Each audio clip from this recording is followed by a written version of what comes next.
안녕하세요. 오늘 저희와 함께 파헤쳐볼 자료는 바로 LVMH, 루이비통 모에 헤네쉬의 최근 실적 발표입니다. 그리고 그 이후의 주가 움직임인데요. 제공해주신 자료들을 쭉 보니까 실적 자체는 좀 부진해 보이는데 주가는 오히려 반등했단 말이죠. 왜 그랬는지 그 속사정을 좀 자세히 들여다보겠습니다. 이게 핵심 질문 같아요. 2025년 상반기 매출이 4% 줄고 순이익은 무려 22%나 감소했어요. 그런데 실적 발표 바로 다음 날 7월 25일에 주가가 하루 만에 5.3%나 급등했습니다. 언뜻 보면 정말 이상한 현상인데, 그쵸? 이 미스터리를 풀어보는 게 오늘 저희의 목표입니다. 자, 바로 시작해볼까요? 우선 발표된 숫자만 딱 놓고 보면요. 상반기 매출 4% 감소, 순이익 22% 감소. 특히 그 핵심 사업인 패션 가죽 부문 매출은 거의 9% 가까이 줄었어요. 이것만 보면 당연히 주가가 내려가야 정상 아닌가요? 네, 그렇죠. 숫자만 보면 분명히 악재인데 여기서 우리가 그 시장의 선반영이라는 개념을 좀 이해해야 합니다. 그러니까 이 실적 발표가 있기 전에 이미 LVMH 주가는 연초 대비 한 14.6% 빠졌고요. 고점 대비로는 45% 이상 하락한 상태였어요. 네, 그러니까 시장 참여자들은 이미 상당한 실적 부진을 어느 정도 예상하고 있었고 그 예상을 주가에 미리 반영해 놓은 상태였다 이렇게 봐야겠죠. 아하, 그러니까 이미 기대치가 바닥까지 내려가 있었다는 거군요. 뭐랄까 경기 전에 이미 약팀으로 평가받아서 비기기만 해도 오, 잘했네 하는 그런 느낌? 네, 맞아요. 정확한 비유십니다. 그런 상황에서 실제 발표된 수치가 시장의 그 비관적인 예상보다는 덜 나빴다. 이게 중요했던 거죠. 최악의 시나리오를 막 걱정하던 투자자들한테는 이게 안도감을 주면서 오히려 매수 심리를 자극한 겁니다. 뭐랄까 일종의 안도 랠리, 그러니까 최악은 피했구나 이런 심리가 작용한 거죠. 그렇군요. 예상보다 덜 나빴다는 안도감. 그거 말고 또 다른 반등 요인이 있었을까요? 특히 LVMH한테 정말 중요한 중국 시장 상황. 이건 어땠나요? 최근에 그 부동산 문제도 있고 해서 어렵다는 얘기가 많았잖아요. 네, 바로 그 지점이 또 다른 핵심 포인트입니다. 실적 발표 컨퍼런스 콜에서 CFO가 중국 시장에 대해서 가시적인 개선, 그러니까 tangible improvement가 보인다고 언급을 했어요. 아, 가시적인 개선이요? 네, 이게 결정적이었습니다. 현재 수치 자체는 좀 부진하더라도 가장 중요한 성장 엔진인 중국에서 이 회복의 조짐이 보인다.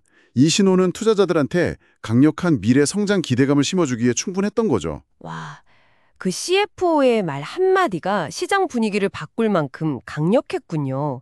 그냥 개선 중이다도 아니고 가시적인 개선이라고 콕 집어 말하니까 투자자들이 이거 진짜 뭔가 있나 보다 이렇게 받아들였을 수도 있겠네요. 네, 그렇죠.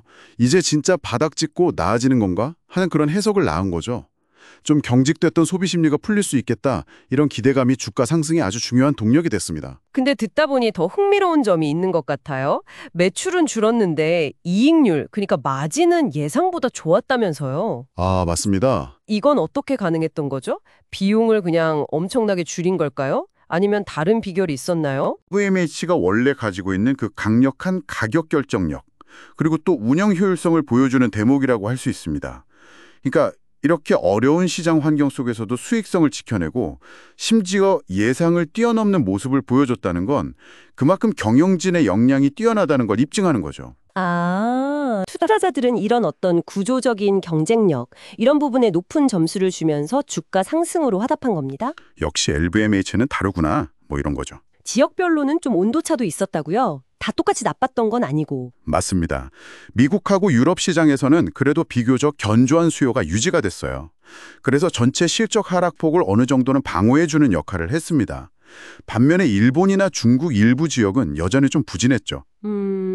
근데 이게 또 어떻게 보면 특정 지역이 좀 어려워도 다른 지역의 견고함으로 상쇄할 수 있는 LVMH가 가진 글로벌 포트폴리오의 장점, 또 리스크 관리 능력이 잘 작동하고 있다.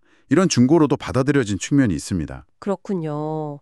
그러니까 정리를 좀 해보면 실적 발표 전에 주가가 이미 엄청 빠져서 투자 심리가 바닥까지 위축된 상태였는데 네, 그렇죠. 거기서 생각보다는 괜찮네 하는 실적이 나오고 또 중국 시장에서 가시적인 개선이라는 긍정적인 신호도 나오고 마진도 잘 지켜냈고 이런 긍정적인 시그널들이 복합적으로 나오니까 아, 이제 진짜 바닥인가 보다 하는 생각과 함께 매수세가 확 몰렸다. 이렇게 이해하면 될까요? 네, 정확하게 요약해 주셨습니다. 절대적인 실적 수치 그 자체보다는 시장의 그 낮아진 기대치를 넘어섰다는 점, 그리고 어려운 환경에서도 이익을 잘 지켜낸 우량 능력, 또 핵심 시장인 중국에서의 긍정적인 신호탄, 그리고 이미 주가가 충분히 조정을 받았다는 점, 이런 것들이 정말 복합적으로 작용하면서 이런 극적인 반등을 만들어낸 거라고 볼 수 있습니다. 결국 이번 LVMH 주가 반등은 단순히 실적이 엄청 좋아서라기보다는 여러 기업의 긍정적인 요인들이 투자 심리하고 딱 맞아 떨어지면서 만들어낸 결과다? 이렇게 정리할 수 있겠네요? 맞습니다. 그리고 여기서 한 걸음 더 나아가서 생각해 볼 점이 하나 있어요. 오, 어떤 거죠? 종종 이 명품 소비는 경기 흐름을 미리 보여주는 선행 지표로 여겨지기도 하거든요. 아, 그렇죠. 경기가 좋아지려고 하면 먼저 반응한다거나. 네.